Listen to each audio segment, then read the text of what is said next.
Alrighty, bikers, this is the Vvolt Centauri 1849 at vvolt.com. Vvolt makes a variety of e-bike models featuring belt drives for mess-free durability, hydraulic disc brakes for consistent stopping, and motor systems built to last, they say. Their e-bikes are compliant with Class 1 standards used by most states, offering pedal systems up to 20 miles an hour. And their mid-motor models can be modified to Class 3 e-bikes, which this one is here, by upgrading the onboard computer to a model that unlocks the top assisted speed of 20 miles an hour. Again, this is the one I have as indicated by that red display panel up on the handlebars there. The range of the Centauri is 15 to 40 miles, and the mid-drive motor is 350 watt with a top speed of 26, and it weighs just 51 pounds, comes in a step-through version as well from the company. So one of the highlights of this e-bike is this ENVIOLO hub, internal gear hub shifter. It's basically twist shifting, way better than derailleur gearing. So just twist the shifter to find your perfect gear, and the little icon, that little hill there, will go up and down, and that tells you if you're going, in a lower gear or higher gear. Unlike there's no such thing as a missed shift with this stepless system that provides a wide gearing range, and you can shift any time while pedaling, coasting, or even stopped. So that's really cool, and it needs no adjustment, unlike a regular derailleur. The Centauri uses an MPF 6C mid-drive motor with all-metal gearing and an oil lube bath. It has a 350 watt nominal power and 650 watt peak output. Overall, mid-drive e-bikes offer a number of advantages over hub motor e-bikes. They are more powerful, efficient, and versatile. However, they're more expensive and complex in terms of their inner workings there, but they do offer better performance. Mid-drive motors are located in the middle of the bike near the pedals. This allows them to take advantage of the bike's gears, which gives them more torque and power than hub motors, and that makes them better for climbing hills and riding off-road, and more efficient as well, because the work is hard to turn the wheels. Let's take a look at the integrated battery here. So it's a 375 watt-hour standard integrated battery there. You can see the charge levels, which provides 15 to 40 miles of range depending on the terrain. I got, depending on the terrain, assist level, and other factors, of course, your weight, things like that. An upgraded 500 watt-hour battery is available. All the batteries are removable and can be charged on or off the bike. My bike here has the 36 volt 13 amp hour. Here in the down two, that's the 375 watt-hour version. And I got 30 miles of range riding it in PS3 and 4 in mainly flat conditions, so I give you an idea of how far we can go with this e-bike. Here's the upgraded Class 3 display. Handlebars play 5 levels of assist plus walk mode, a backlight, and USB power out. In assist mode 0, your Vvolt can be ridden without motor power, just like an analog bike. And in assist mode 5, you're getting max power, track trip distance, total mileage, and view the motor watt usage here on the little LCD screen that they give you, plus and minus on the top and bottom. Here's a look at that Gates carbon belt drive. Reinforced belts from Gates last longer than chains. They operate quietly, don't require any grease, so you don't get any more of those greasy messes on your hands.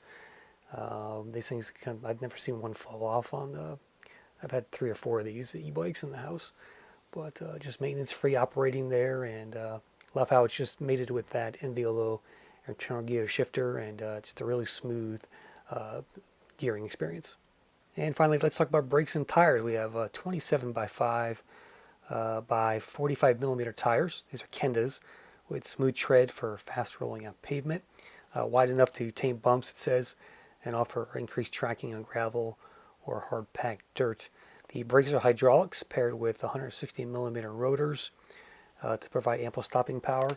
They're pretty good. I've had better hydraulic brakes in the past that are just a little more grippier. These tend to whoosh a little bit at the lower speeds, and not the most grippiest hydraulics I've seen today, but they stop just fine, and pretty nice to have those on this Centauri.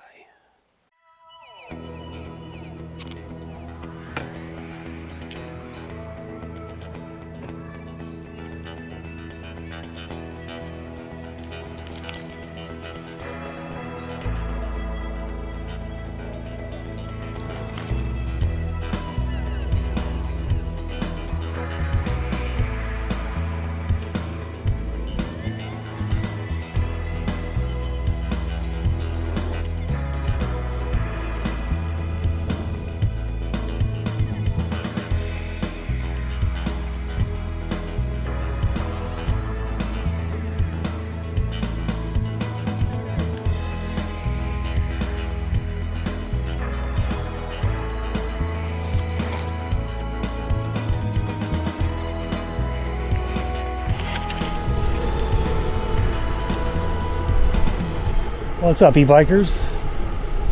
I'm on my first mid-drive e-bike, the Vvolt Centauri.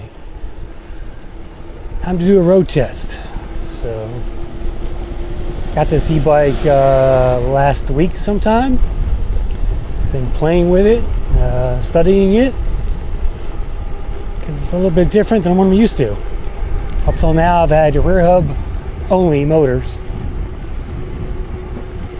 on these rides, so really curious about mid drives. Only test ridden a couple of them at a couple of places, but now I get to own one, so looking forward to that experience. I've made a bunch of upgrades to this bike. You already saw one on the handlebar stem. I added the adjustable handlebar stem to bring the reach up because I wanted a more upright experience. Definitely worked. I got another 3 inches upwards on the handlebars. And this bike is a class 3 e-bike, so they gave me the display, which is in red here, that indicates it's a class 3, so up to 26 miles an hour. So let me do a little PAS test here. We're in PAS 1. We are kind of in a mid-gear. And I have to work at this. I'm doing 8 miles an hour, but putting, say, 50% power into my legs here to get that. Now we're at 9. PS2. A little bit easier on my legs. We're at 10.2 and climbing. There's 10.9. PS3. Definitely feel a little more pickup there now. I'm going to start to put a little more effort into the pedals. We're hitting 13.6, the first 14. And the GPS and the display match pretty well. PS4. Start kicking it up here. Come on. 15. 16. 17. 18. PS5. Here we go. Gonna bring the gears all the way down so I can get the best speed. It's 24 on the display, 25, 25.6. So not quite 26, but close enough. And really that's fast enough on these e-bikes. This is really a road style e-bike. And if you want to get exercise, well, you don't want a fat tire, you know. That's the kind of persona who buys these e-bikes.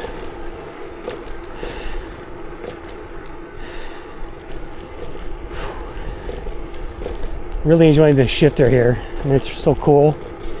There's no push button gears or paddle shifter. You just twist. It's twist shifting at its finest. And made it with that Gates belt drive down there.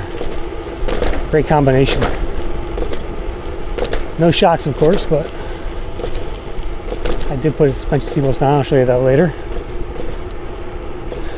All right, let's go do a hill test and see what this thing can do uphill.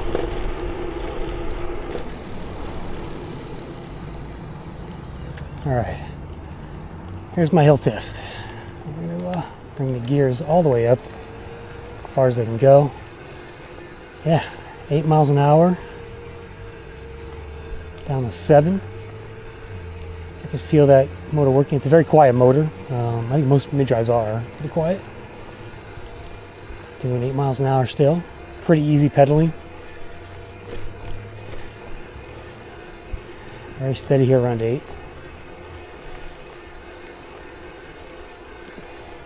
Still around 8. So I'm not gaining speed like we would with a twist throttle on my other bikes on the rear hubs, but I'm not putting a ton of effort into the pedal. I'm just kind of spinning a little bit faster here. Probably lower a little bit.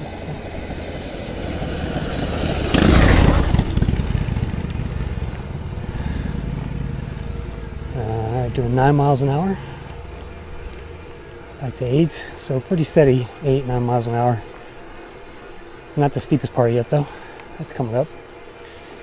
This is definitely taking a lot slower than the rear hub would too. It is hot today. I want to get this finished as soon as possible. Alright, doing 8 miles an hour. Here comes the steep part. Holding steady.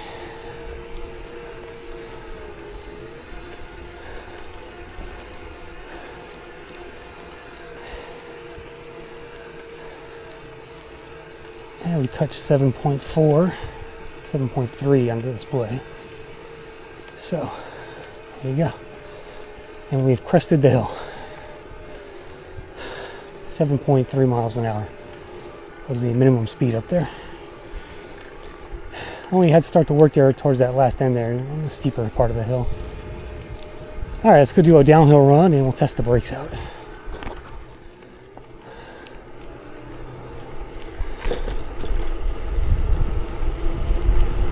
Today's Labor Day.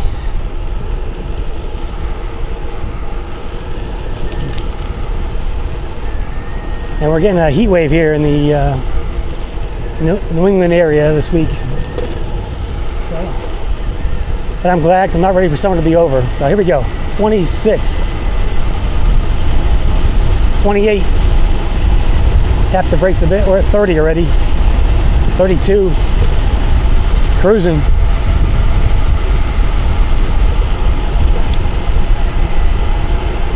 33. Comes 34. 35, 36, hit the brakes. All right, these brakes are Rush brakes. They're hydraulics, 160 millimeter rotors. They stop pretty good. I've had better hydraulic braking before, but again, I'm not going to complain. I think at lower speeds, they're a little bit whooshy. They kind of just whoosh to a stop.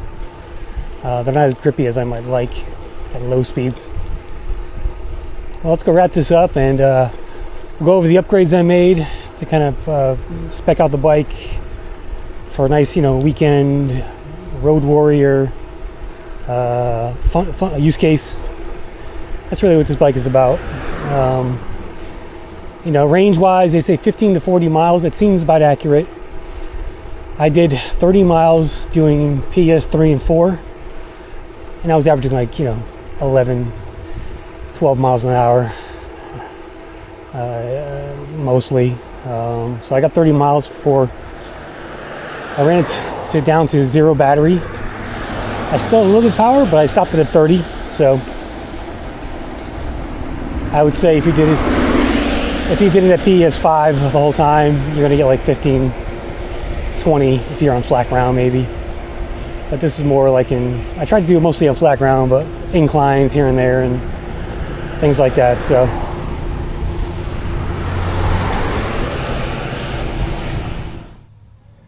All right, guys, there's the Vvolt Centauri. Also comes in a step through as well. Get it with a kind of a lower frame there, or a lower top tube. I really like the frame style, I like that curvature. Just it looks great. It's kind of sexy there. Nice kind of matte gray paint job. Very subtle branding. You got these bosses along the front fork on both sides. I want to do some bike packing. And I love the mid-drive motor. Pretty good experience so far. Again, it's for getting a good workout. Got the maintenance-free chain there. Just a pretty good looking package for what you get here. $18.49. It's not outrageous, for a mid-drive. Mid-drives do cost more, so keep that in mind. And check out vvolt.com when you get a chance. Now let's go over the upgrades I made to the e-bike.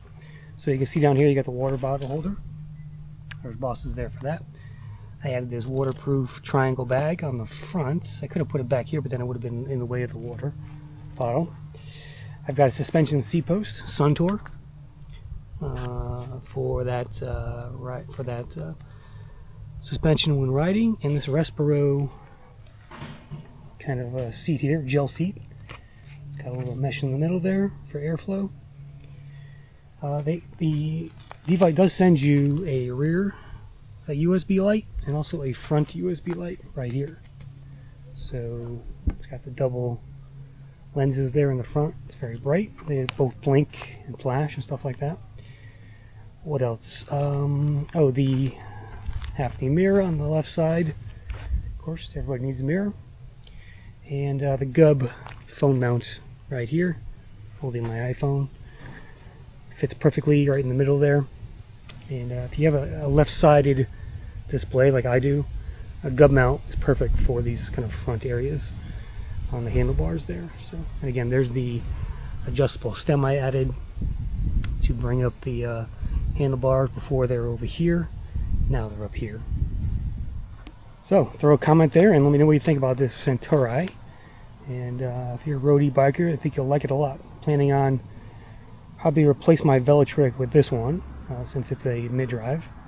I'm going to do some comparisons with that as well and talk about the advantages of mid-drive motors in a separate video as well with the Vvolt. So thanks for watching. Stay tuned for more and see you on the next Crisscrossed.